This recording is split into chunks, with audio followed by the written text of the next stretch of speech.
The FAA adopted the new test developed by diversity consultants who were paid more than $1.5 million for their work without first studying its effectiveness, and discarded a pool of thousands of candidates who had already qualified under a standardized aptitude test that had been used for years. All right, everybody, strap in. This is going to be quite a serious video, actually, because as I record this, it is the 31st of January, and yesterday there was a tragic midair collision right over what's it called, Reagan National Airport in Washington, D.C. I'm sure everyone listening to this has heard about it.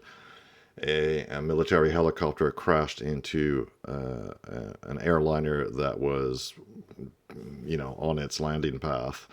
And as I record this, we don't know exactly what happened. It very much looks like it was the helicopter's fault. Donald Trump gave a preliminary press release, which caused heads to explode. Even mine a little bit, but I'll get to that. But apart from that, despite me, even me being disappointed with what Trump was saying, I have come around a bit, because I think, as is usual with Trump, his instincts are just so spot on. And what he says points to something much more important, much bigger underlying issues. So let's get into this video. They're talking about this really tragic crash and the context about it, around it, and the immediate aftermath. Let's get into it. Know what led to this crash, but we have some very strong opinions and ideas, and I think we'll probably state those opinions now. I changed the Obama standards from very mediocre at best to extraordinary. You remember that. Only the highest aptitude, they have to be the highest intellect and psychologically superior people, were allowed to qualify for air traffic controllers.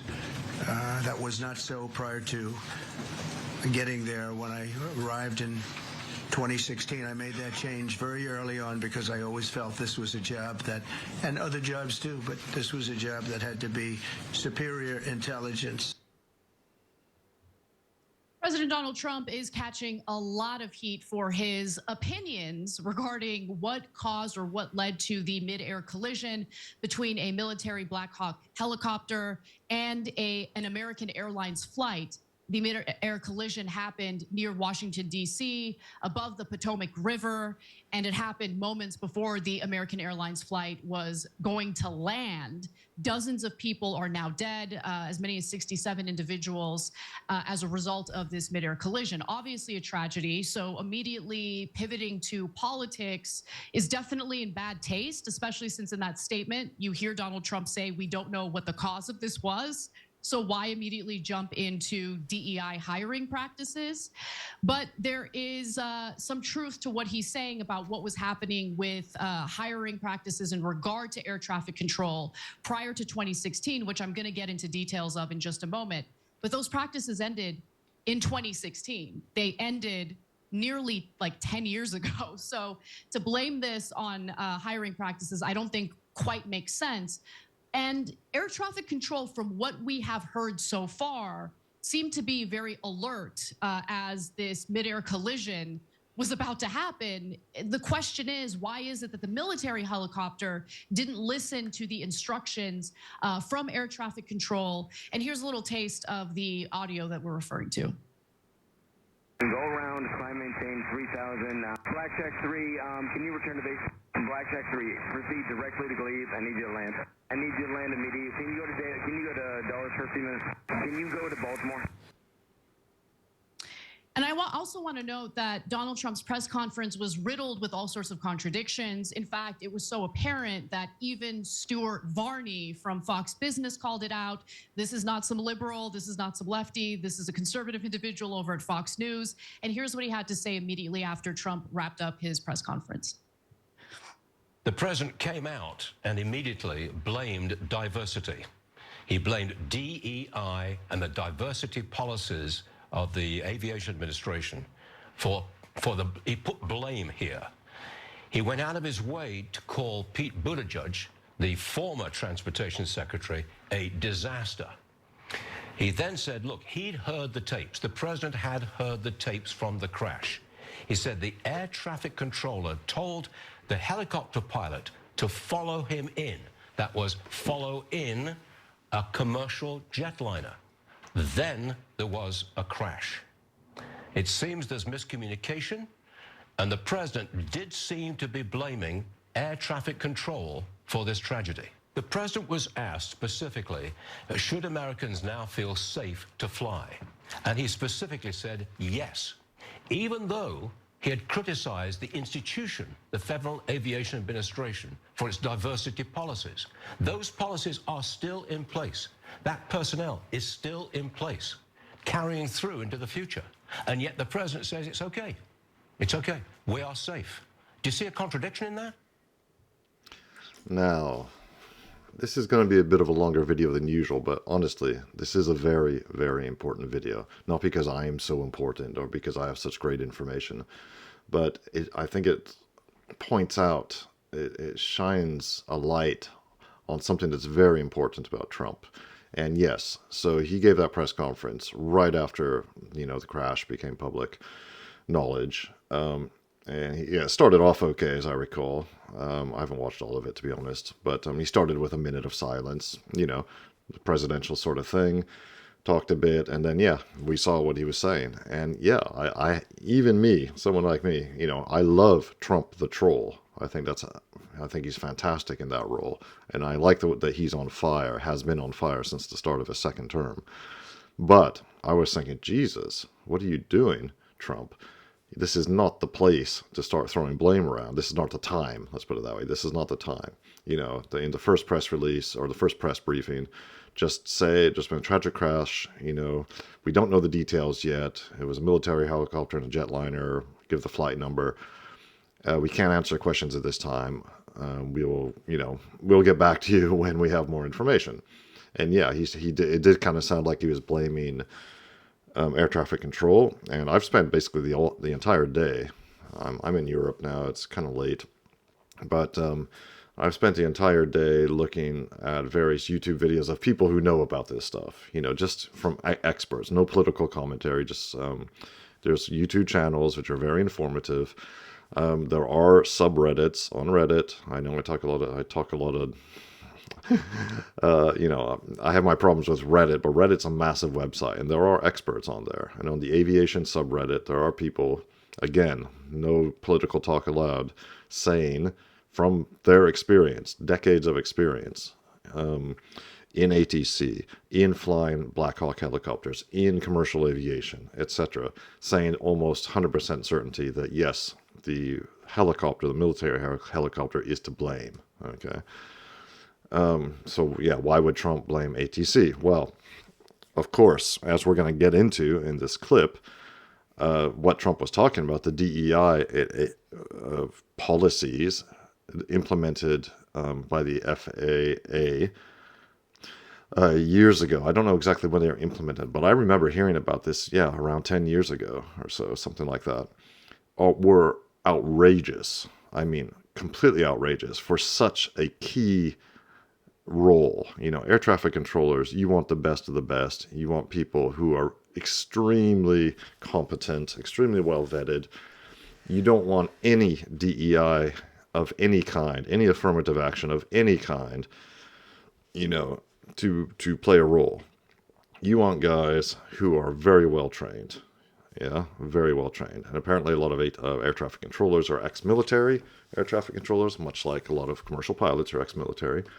Got years of experience, and also, well, we'll learn more as we go through this video, but there was crazy and catastrophically bad DEI practices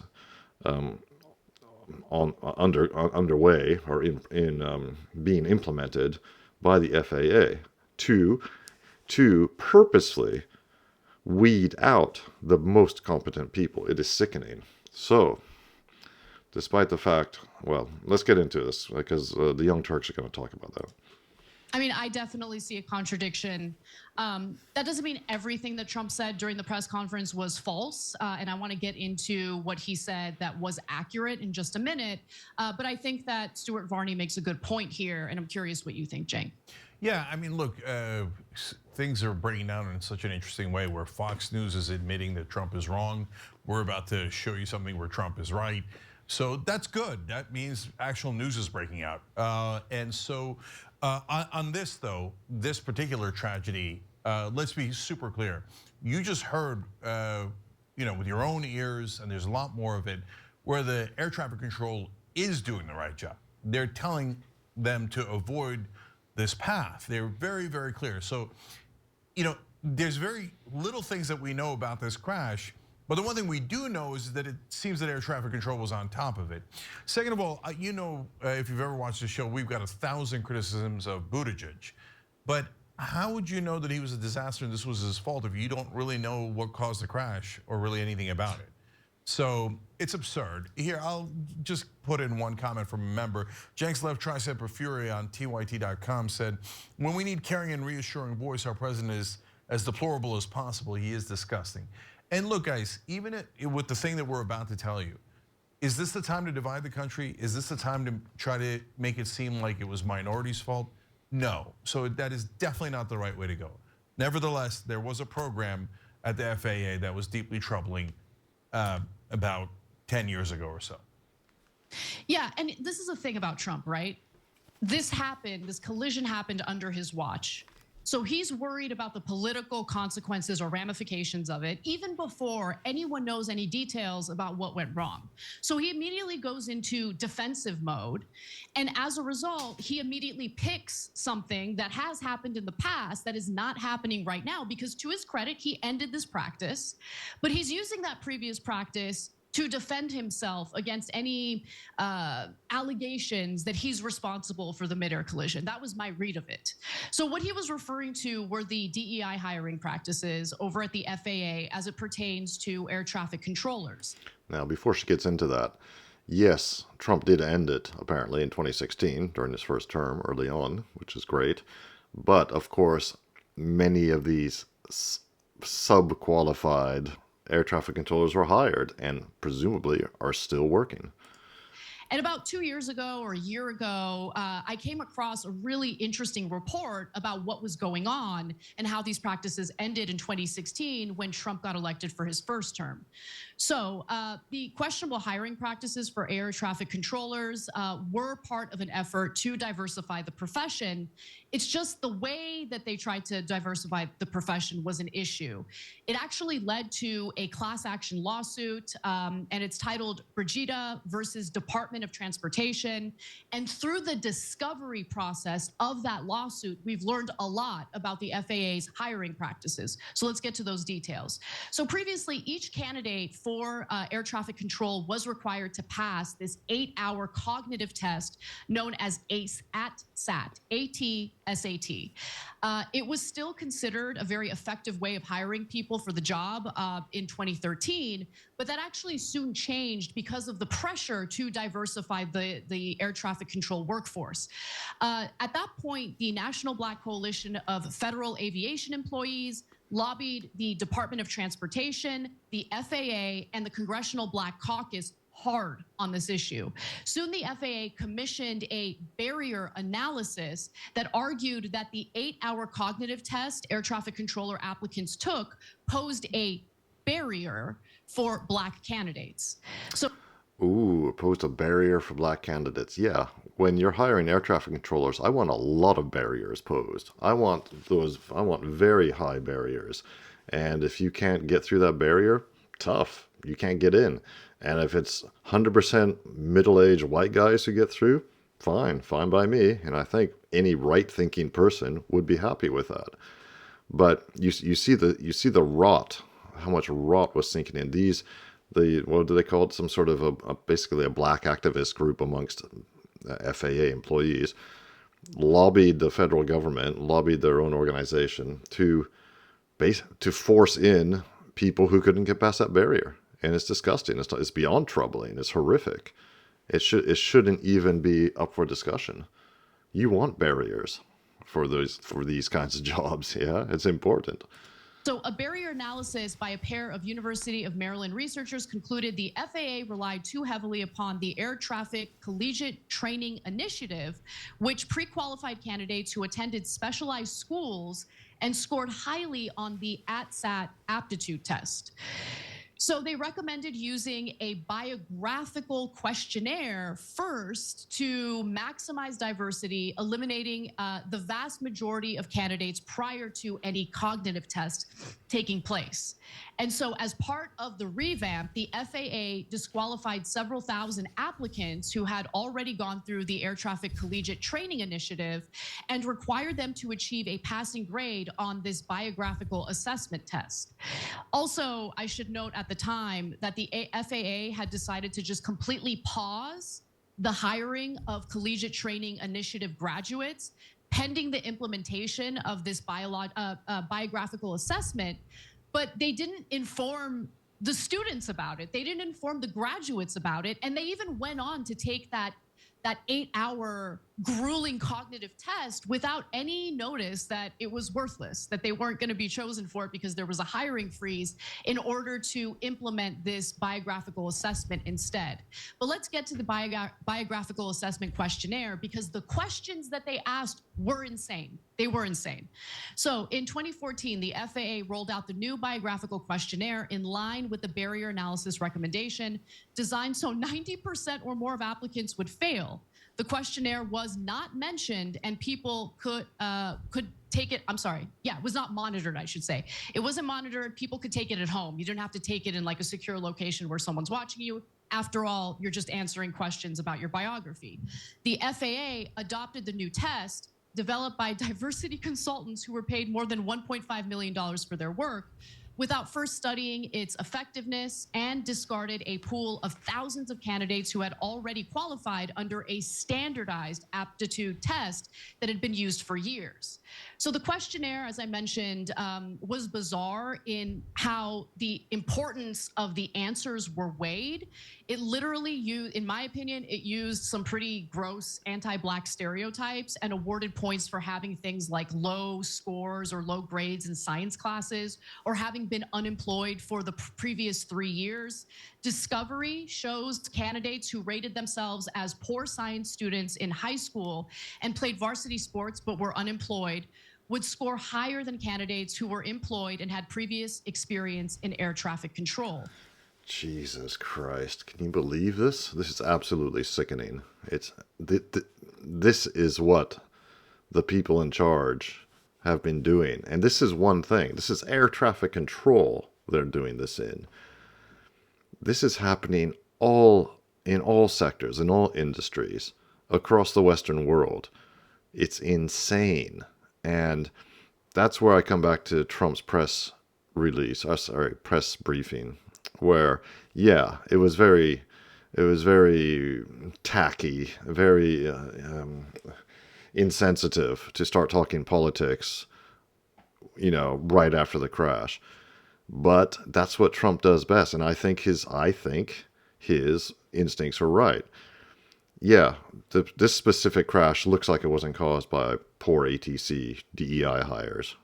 Okay, but he is raising awareness of this, and I think that's very important because it reminds everybody what the FAA, a government agency, was doing over 10 years ago.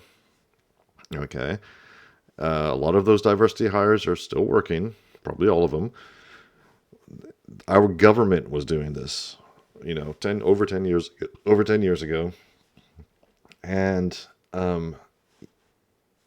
it's everywhere. I think he's right to remind everybody that you cannot trust any of this stuff. You have to be, not only do you have to try to push back on the latest, gender ideology nonsense where they're trying to give puberty blockers to kids, but we have to push back decades of this kind of stuff, of this horrific, discivilizational, society destroying types of policies. This needs to be eradicated. This is downright evil. It is evil. I can't think of any other way to describe it. And it's also, in that, in that connection, the military helicopter that was involved, this Black Hawk, they've released, as I record this, they've released the name. There were 3 personnel aboard. They've released the names of 2 of the people, but they haven't released the name of the 3rd person, who was the actual pilot. Apparently, it was a woman who had roughly 500 hours of flight time. Now, I don't know if that's 500 hours in a Black Hawk or just 500 hours altogether. I have no idea. But for some reason, they've released the names of the other 2, but not of her. And they haven't released any details. Now, there's loads of conspiracy theories. I'm not going to get into those. But why? Why are they hiding that? And maybe, I think, my one suspicion is it's gonna unveil a bunch of other DEI stuff that's been going on in the military. We know there's been loads of crazy DEI stuff in the military. Trump is already in his first 2 weeks has been taking steps to remove all that, but it's going to be an enormous task, and I think he's going to face a lot of opposition. So at the end of the day, despite the the poor taste of what he did at that press briefing, I think he did the right thing. Let me know what you think in the comments. I think it is the right thing. I think he just needs to expose these demons at every single turn. And frankly, in these first 2 weeks, Trump has been acting like someone who gives 0 Fs. I'm not going to say the full word because apparently YouTube doesn't like that, and some of you have very sensitive ears. He is acting like someone who just does not give an F at all. And that's fantastic. It's very refreshing. It's very refreshing to see a politician, a leader, not playing the role of a statesman, but just wading into the muck and, just like yeah, just wading into the muck and pulling these swamp creatures out and exposing them to the light. I think it's fantastic. And it's sad that he has to do this, has to do it also, in connection with this tragic crash. It really is tragic. It's horrifying. I'm sure you've all seen the video if you're watching this. It really is horrifying. It's tragic. And I do hope we learn what actually happened. It looks like the helicopter's error, but hopefully we will learn the real facts behind what happened. It's awful that he has to be this bull in this china shop against the backdrop of this tragic situation, this tragic crash. But he has to. This is where we have ended up due to decades of destructive policies. Yeah. There's no other way. It's going to be painful to undo all of this. It's going to be very painful. There's going to be a lot of gnashing of teeth, wailing and gnashing of teeth. But that's just the way it has to be. Same with all the deportations he's going to have to do. He's off to a good start, but there's a lot more to do. There's millions of people who have to be deported. Millions. So, what else can I say? Let me know what you think about this in the comments. I do think this is very important, actually. Some of the videos which I make, which you're all kind enough to watch, yeah, we make fun of the libs. We talk about the idiocy of certain policies, but this is serious stuff here. And when you see that the FAA actually implemented these crazy, destructive, horrific policies, troubling does not even begin to describe them, then you have to wonder, why do the people ruling us hate us? Who is responsible? Who could possibly think that was a good idea? And that's why I don't think it's just incompetence. There's some sort of saying is that don't attribute to malice what you can attribute to incompetence. No, I don't really believe in that saying. Yeah, I think there's incompetence for sure, but I think there's plenty of malice, actually. So I don't want to get into conspiracies, obviously, but let me know what you think. By the time you see this, we'll probably know more details about this horrific crash, and I'll probably be doing more videos about it. But I'm always interested to see your comments. I've been replying to quite a few. I read them all, and I've been replying to quite a few. And in the meantime, like and subscribe, and I will see you in the next video.